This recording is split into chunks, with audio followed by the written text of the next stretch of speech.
What had happened in Central Harlem was failure became the norm. The schools were lousy, the health care was lousy, gangs were prevalent, violence was all over, families were falling apart.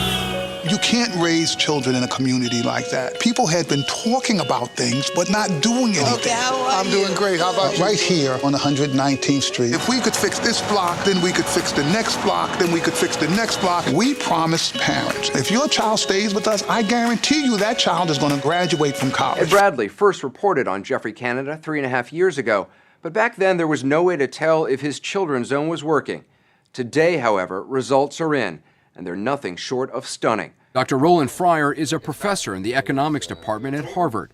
He's conducted the first independent statistical study of Jeffrey Canada's efforts to close the racial achievement gap in his school. The elementary school level, he closed the achievement gap in both subjects, math and reading. Actually eliminating the gap in elementary schools. We never say anything like that. Absolutely eliminating the gap.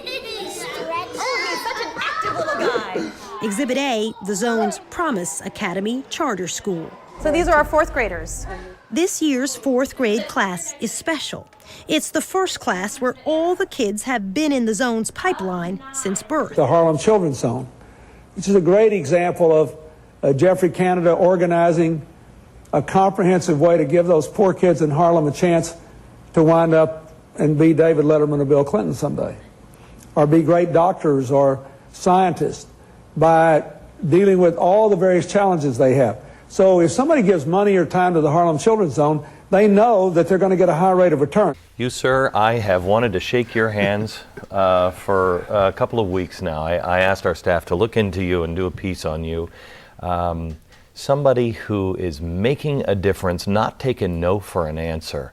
This is the home of the Harlem Children's Zone, an all-encompassing, all-hands-on-deck anti-poverty effort that is literally saving a generation of children in a neighborhood where they were never supposed to have a chance.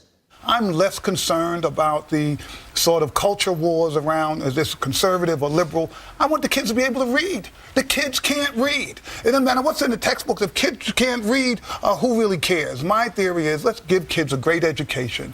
Let's get them to college. Prince Charles and his wife Camilla, Duchess of Cornwall, visited the Harlem's Children's Zone. Okay, so I'll bite. Why is it important for underprivileged children to succeed? Spin your scenario. It is absolutely critical if our country is going to remain number one.